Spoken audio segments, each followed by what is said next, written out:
তো অনেকেই যে বলে না 3 বছরের আগে ডায়াগনোসিস করা ঠিক না, অথবা 3 বছরের আগে অটিজম আছে কিনা এটা জানা যায় না, অথবা বাবা মা বেশি চিন্তা করছে, তো এই ব্যাপারগুলোতে বাচ্চার ক্ষেত্রে কোনো ক্ষতি বয়ে আনে কিনা?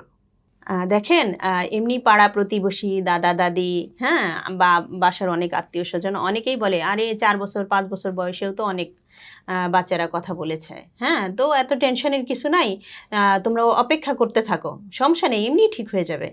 যে এই যে প্রচলিত কথাগুলো আসলে সাধারণত আমাদের সোসাইটি থেকে আসে, এবং তারা এটা আসলে না জেনেই বলে থাকেন। এবং এই তাদের না জেনে এই ধরনের কথাগুলো বলার জন্য যেটা ক্ষতি হচ্ছে, সেটা হচ্ছে বাবা মাও তাদের কথা শুনে ওয়েট করছেন এবং বাচ্চাটার বয়স বেড়ে যাচ্ছে।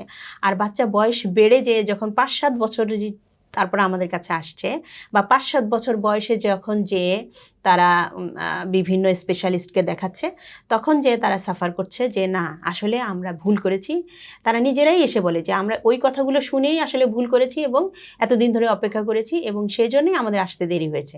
এবং দেরি করে আসার ফলে কি আমরা 2.5-3 বছরের যে বাচ্চাটাকে ট্রিটমেন্ট শুরু করে দেই, সেই বাচ্চাটার যে প্রগনোসিসটা হয় তার কাছ থেকে আমরা যেই ডেভেলপমেন্টটা পাই, যারা 5-7 বছর বয়সে আসে তখন কিন্তু একটু গ্যাপ থেকে যায়। যেহেতু 5-7 বছর হয়ে গেছে, তখন আমরা যে আমাদের একটা টার্গেট থাকে বাচ্চাদেরকে নিয়ে, যে তাদেরকে আর্লি ডেভেলপমেন্ট করে একটা পর্যায়ে নিয়ে আমরা তাদেরকে ইন্ডিপেন্ডেন্ট একটা লাইফ লিডের দিকে নিয়ে যাব। সেই ক্ষেত্রে একটা কিন্তু ক্রাইটেরিয়া থাকে যে তার শুধু সেলফ ইন্ডিপেন্ডেন্ট না, যে মানে সে তার নিজের সেলফ কেয়ারটা করবে সেটাই না, তার কিন্তু একাডেমিক এডুকেশনেরও একটা ব্যাপার থাকে। তো আর্লি যারা আসে তাদেরকে অনেক সময় টার্গেট করে আর্লি এডুকেশনে কিন্তু দেয়া সম্ভব হয়, হ্যাঁ। কিন্তু যারা ওই বয়সটা পার করে আসছে তখন তাদের জন্য একটু ডিফিকাল্ট হয়ে যায়। কিন্তু তারপরেও দেখা যায় যে যারা আমরা এরকম পেয়ে থাকি, যাদের একটু লার্নিংয়ের প্রতি অনেক ফ্যাসিনেশন আছে কিংবা তাদের আইকিউ ভালো আছে, হ্যাঁ, সেই ক্ষেত্রে তাদের পড়াশোনার প্রতি একটা মোটিভেশন আছে, হ্যাঁ, সেই ক্ষেত্রে কিন্তু তারাও আগাতে পারে।